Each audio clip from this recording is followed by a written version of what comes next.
Hi and welcome to the Photographer Academy studios down in South Wales. Today we're going to be looking at sync speeds. Most cameras' sync speed is 125th of a second, which will talk nicely to the lights and get the exposure correct every time. Some cameras will go higher than this as standard, sometimes up to 200 or even 250th of a second.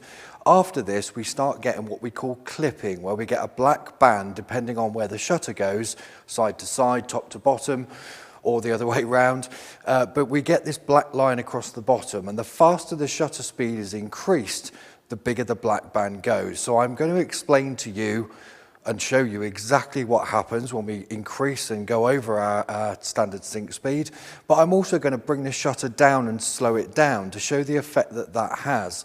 So let's remember, when we shoot in flash, the shutter speed will always control the ambient light and the aperture will always control the exposure on the subject.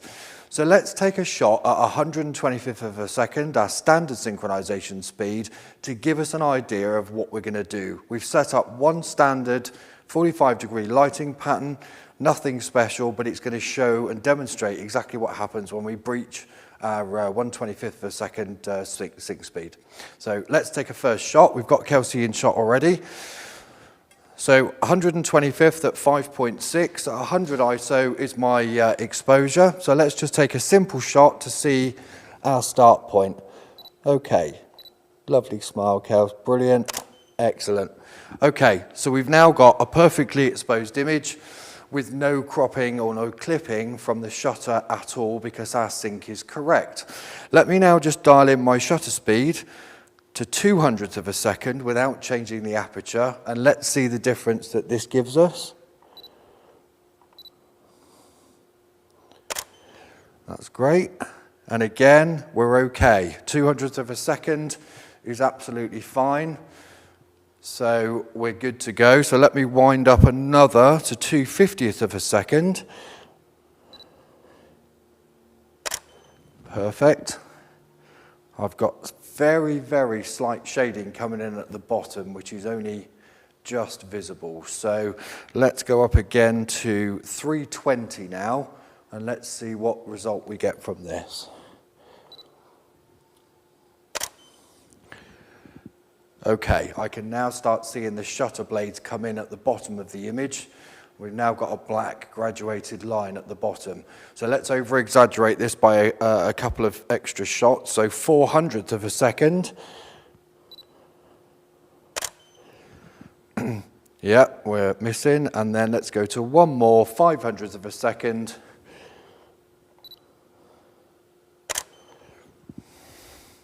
There we go. Now this is something that people see and they don't understand what it is. Well, this basically is your shutter. So we know now on this camera the shutter goes up and we're photographing the shutter blinds.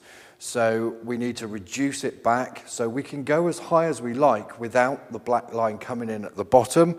So I think we were down about 250th of a second. So we'll just try 250th once more. There you go. So 250th of a second gives us a perfect exposure without any cropping at all. So on this, which happens to be a Canon 7D, this will allow us to sync up quite happily to 250th of a second and below.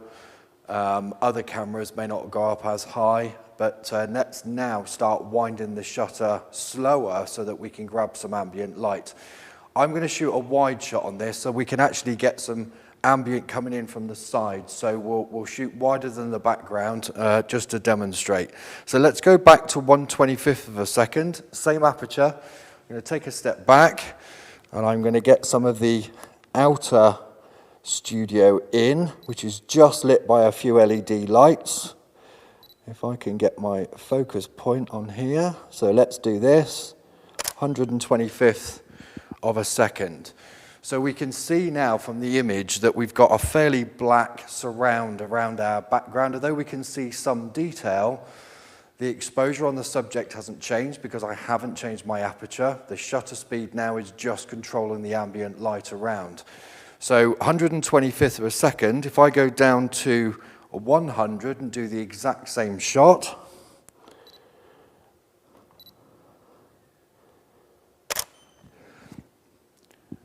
There'll be a very, very slight difference in the detail you can see around the background. And if I now wind open again, let's go down a couple to 60th and take the same shot. We've now got more detail coming in from the ambient light around the backgrounds. There's a bit more detail. Let's go down to a 30th of a second.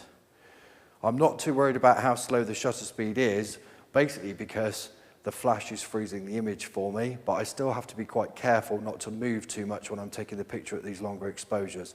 But let's now do a 30th of a second. Okay, so we're now starting to affect, because we've got such a long shutter speed, we are now starting to affect the exposure on the subject very, very slightly. We can compensate for this by changing our aperture. So I'm at 5.6, so I'm actually just going to dial in a third of a stop to 6.3, and I'm going to drop my shutter speed down to a 15th of a second. So let's do that same shot again. So now at a 15th of a second, I've upped my aperture by a third of a stop to 6.3 from 5.6. This is now going to just start controlling the little effect it's got on the exposure on my subject. You can see now the ambient is starting to come through. I'm going to go one stop further and drop this down to a 10th of a second at 6.3. And then you'll see the difference the ambient was from 1/25th all the way through. So let's do this now. I'm going to have to brace myself a little bit harder because the shutter speed is so much longer. There we go. And almost now the image is looking like daylight and the detail around my background is a lot more obvious. So this shows you what happens when we start to really, really drag the shutter speed and slow it down.